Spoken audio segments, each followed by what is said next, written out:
وَقُل رَّبِّ زِدْنِي عِلْمًا۔ اللہ تعالیٰ کے کئی صفاتی نام ہیں۔ ان صفاتی ناموں میں سے دو نام ہیں رحمان اور رحیم۔ ان دونوں معنوں کا ماخذ، بنیاد اور مطلب ایک ہے اور وہ ہے رحمت۔ ان دونوں الفاظوں کا معنی، مطلب، اس کا ماخذ، اس کی بنیاد رحمت ہے۔ جب دونوں کے ماخذ اور اس کا مطلب ایک ہے تو پھر دونوں میں سے ایک لفظ کا استعمال بھی کافی تھا۔ رحمان کے لفظ کا استعمال بھی کافی تھا یا رحیم کے لفظ کا استعمال بھی کافی تھا، اس لیے کہ یہ دونوں صفت، یہ دونوں نام ایک ہی معنی رکھتے ہیں، ایک ہی مطلب رکھتے ہیں، لیکن اللہ تعالیٰ نے دونوں کو پسند فرمایا، دونوں کو اپنے لیے اختیار کیا، رحمان اور رحیم۔ حضرات علماء کرام نے اس پر بہت تفصیل سے لکھا، اس کے علوم اور معارف کو بیان کیا اور فرمایا کہ رحمت کا ہونا ایک صفت ہے، رحمت ایک اپنی صفت، اور رحمت کو بے دریغ خرچ کرنا، رحمت کو اپنے بندوں پر بے انتہا استعمال کرنا، یہ ایک الگ صفت ہے۔ رحمت کا ہونا ایک خود ایک صفت ہے، اور پھر اس رحمت کا استعمال کرنا اور بے انتہا استعمال کرنا، بے دریغ استعمال کرنا، یہ ایک صفت ہے۔ تو اس کے یوں ایک مثال سے سمجھا جا سکتا ہے، جیسے مالداری، مالدار ہونا ایک صفت ہے، دولت مندی ایک صفت ہے۔ جس کے پاس مال ہو، دولت ہو، تو ہم اس کو کہیں گے صاحب مال، صاحب ثروت۔ تو مال کا ہونا ایک خود صفت ہے، اس مال کو اللہ کی رضا کی خاطر، اللہ کی خوشنودی کے خاطر، نیکی کے راستے میں لٹانا، یہ ایک الگ صفت ہے۔ مال کا ہونا ایک صفت، اور پھر اس مال کو اللہ کی رضا کے لیے، اللہ کی خوشنودی کے لیے، اللہ کے راہ میں، نیک راہ میں خرچ کرنا، یہ ایک الگ صفت ہے۔ جیسے بہت سے ایسے لوگ ہوتے ہیں کہ جن کا دل تو بہت بڑا ہوتا ہے، دل بہت بڑا، اور ہاتھوں کی کشادگی بھی بہت ہوتی ہے، دل بہت وسیع ہوتا ہے، لیکن دینے کے لیے کچھ نہیں ہوتا۔ ایک صفت تو ان کے پاس ہے، سخاوت ہے، دل بہت بڑا ہے، ہاتھ بھی کھلے ہوئے ہیں، لیکن دینے کے لیے کچھ نہیں۔ بسا اوقات ایسے لوگ بھی ہوتے ہیں جن کے پاس مال کی تو فراوانی ہے، مال خوب ہے، دولت خوب ہے، دولت کی ریل پیل ہے، اب ان کے پاس تو ایک صفت ہے، لیکن اس مال کو اللہ کی راہ میں خرچ کرنے کی جرأت ہے، دل بہت تنگ ہے، ہاتھ بندھے ہوئے ہیں، بلکہ اس مال پر وہ خود ایک سانپ کی طرح نگرانی کرتے ہوئے بیٹھے ہوئے۔ تو آپ دیکھیں کہ وہاں مال ہے، دولت ہے، لیکن خرچ کرنے کی صفت نہیں ہے۔ اب ان مثالوں کو ذہن میں رکھتے ہوئے اب یہاں اللہ کی اس صفات کو سمجھیں کہ اللہ کے پاس رحمتوں کے خزانے ہیں، خزانے ہیں، یہ ایک صفت ہے، یہ ایک خوبی ہے. رحمتوں کے خزانے اللہ کے پاس ہیں، اور یہ اللہ کی خوبی ہے، اللہ کی صفت ہے. اور اس رحمتوں کے خزانے کو اللہ پاک بے انتہا اپنے بندوں پر خرچ کرتے ہیں، بے دریغ خرچ کرتے ہیں. یہ ایک صفت، یہ ایک خوبی ہے. تو اللہ پاک نے گویا رحمان اور رحیم دونوں صفات کو اپنے لیے اس لیے پسند کیا کہ اللہ کے پاس رحمتوں کے خزانے بھی ہیں، اور پھر اللہ پاک ان رحمتوں کو بے انتہا اپنے بندوں پر خرچ بھی کرتے ہیں. اس لیے ہے رحمان اور رحیم. اللہ پاک رحمان بھی ہیں، رحیم بھی ہیں. اللہ کے پاس خزانے بھی ہیں رحمتوں کے، اور اللہ پاک ان رحمتوں کے خزانوں کو اپنے بندوں پر نچھاور بھی کرتے ہیں. اس لیے اللہ فرماتے ہیں ان رحمتی وسعت کل شیء، کہ میری رحمت ہر چیز سے زیادہ ہے، ہر چیز سے زیادہ. جب اللہ کہہ رہے ہیں کہ میری رحمت ہر چیز سے زیادہ ہے، یہ تو اللہ کی رحمت کا اندازہ ہم لگا سکتے ہیں کہ اللہ کی رحمت کس قدر وسیع ہے. اب ذرا دیکھیں کہ اللہ کی مہربانی، اللہ کی محبت، اللہ کی شفقت اپنے بندوں کے ساتھ، کہ کتنا بڑا شفیق رب ہے، کتنا محبت کرنے والا رب ہے، اور کس قدر مہربان ہے. ہمارا آپ اپنے گناہوں کو لے کر پریشان رہتے ہیں کہ میرے گناہ بڑے ہیں، بہت زیادہ ہیں. اور گنہگار آدمی کہیں نہ کہیں اپنے دل میں شرمندہ ضرور رہتا ہے، اسے اپنے دل میں کہیں نہ کہیں وہ اسے احساس رہتا ہے، شرمندگی اسے ہوتی ہے کہ بھئی میں نے کیا زندگی گزاری ہے اور کیا زندگی گزار رہا ہوں، کہ یا اللہ کی نافرمانی میں نے جوانی میں اس موقع پر، اس موقع پر اللہ کی مرضی کو توڑ دیا، اس کے منشا کو توڑ دیا، میں اتنا بڑا مجرم، اتنا بڑا نافرمان. تو کہیں نہ کہیں اس کے دل میں یہ احساس اور یہ شرمندگی رہتی ہے. ایک مومن بندے کے دل. لیکن جو معاف کرنے والا ہے، جو بخشنے والا ہے، اس کے یاد وہ کہتا ہے کہ بھئی یہ جتنے گناہ تم سمجھ رہے ہو یہ میرے یہاں کوئی چیز ہی نہیں.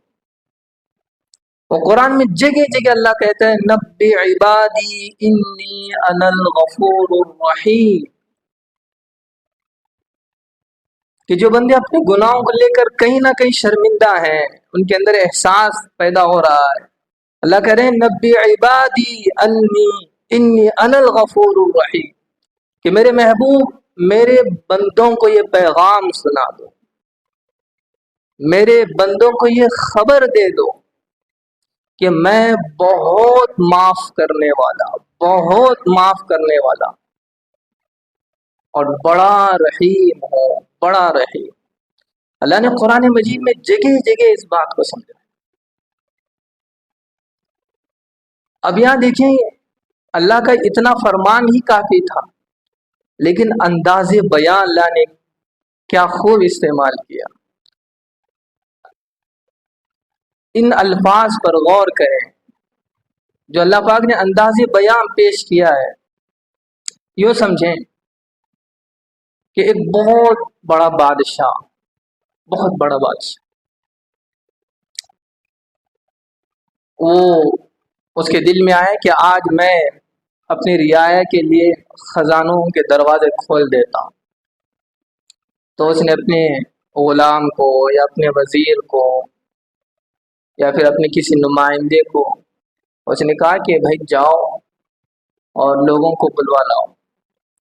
اب اس کا مقصد کیا ہے؟ اس آدمی کا مقصد یہ ہے، بادشاہ کا مقصد یہ ہے کہ وہ بتانا چاہتا ہے کہ میں نے آج اپنے رعایا کے لیے خزانوں کے دروازے کھول دیے ہیں. اور وہ کہتا ہے کہ جاؤ لوگوں کو بلاؤ. یا کوئی مالدار، کوئی سخی آدمی چاہتا ہے کہ بھئی آج میں کچھ سخاوت پیش کر دوں، تو وہ کہتا ہے کہ بھئی لوگوں کو بلاؤ۔ اب یہاں اللہ کا انداز بیان دیکھیں، اللہ کا انداز بیان دیکھیں گے۔ اللہ یہ بھی کہہ سکتے تھے کہ میرے محبوب لوگوں کو یہ پیغام دو، میرے محبوب انسانوں کو یہ پیغام دو، یا یہ کہ میرے محبوب بندوں کو یہ پیغام دو۔ اگر اللہ یہ بھی کہتے تو یہ بہت بڑی ہمارے لیے بہت اعزاز کی بات تھی، لیکن اللہ نے نہ لوگ کہا، نہ انسان کہا، نہ بندے کہا۔ اللہ کہہ رہے ہیں کہ نبی عبادی، میرے محبوب میرے بندوں کو یہ پیغام دو، میرے بندوں۔ اللہ نے ہماری اپنی طرف نسبت کی، اپنی طرف نسبت کرتے ہوئے اللہ کہہ رہے ہیں کہ میرے بندوں کو یہ پیغام دو، میرے محبوب میرے بندوں۔ ہمارے لیے کتنا بڑا اعزاز کہ اللہ پاک ہمیں اپنی طرف منسوب کر رہے ہیں کہ میرے بندے۔ اور جب کہ اللہ جانتے ہیں کہ میرے ان بندوں میں چور بھی ہیں، زانی بھی ہیں، شرابی بھی ہیں، ڈکیتی والے بھی ہیں، ظلم ڈھانے والے بھی ہیں، رشوت خور بھی ہیں، سود خور بھی ہیں، عزتوں کے ساتھ کھیلنے والے بھی ہیں، پگڑیاں اچھالنے والے بھی ہیں، مظلوموں کے نوالوں کو چھیننے والے بھی ہیں، رشتہ داریوں کو توڑنے والے بھی ہیں، اپنے دل میں بغض اور عناد رکھنے والے بھی ہیں، میری نافرمانی کرنے والے بھی ہیں، جن کی صبح میرے نافرمانی سے شروع ہوتی ہے، جن کی شام میرے نافرمانی پر ختم ہوتی ہے۔ اللہ سب جانتے ہیں، اس کے باوجود کہتے ہیں نبی عبادی، میرے محبوب میرے بندوں کو یہ پیغام سنا دو، میرے بندوں کہ انی انا الغفور الرحیم، کہ میں بہت معاف کرنے والا، بڑا رحیم۔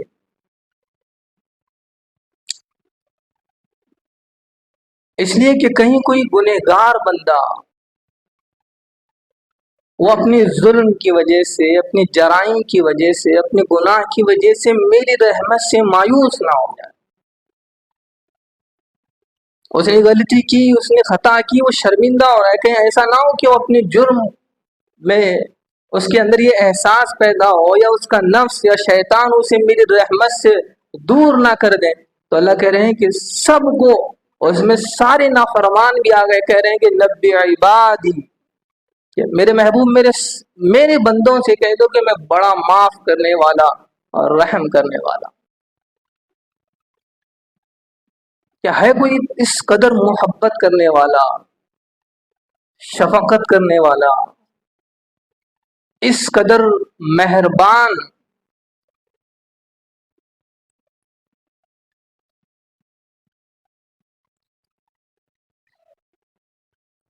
انسان اس دنیا میں مختلف آزمائشوں میں مبتلا رہتا ہے، مختلف آزمائش۔ ایک امتحان ختم ہو گئی کہ پھر دوسرے امتحان کی، تیسری آزمائش، پھر چوتھی آزمائش۔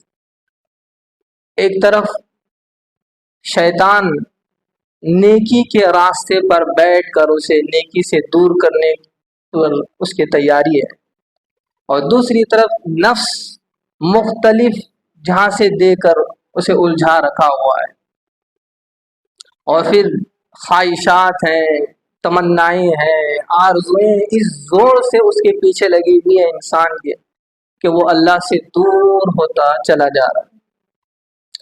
اور شیطان اپنے مکر فریب اور اپنے داؤ پیچ اس قدر تیزی سے چلاتا ہے کہ انسان ورغلا جاتا ہے۔ اب دیکھیں، ایسی کشمکش، ایسے امتحان اور ایسے آزمائش میں انسان زندگی گزار رہا ہے، اور ہر لمحہ خیر اور شر کی طاقتیں اس انسان کو دعوت دے رہی ہیں۔ خیر اسے اپنی طرف بلا رہا ہے، شر اسے اپنی طرف بلا رہا ہے،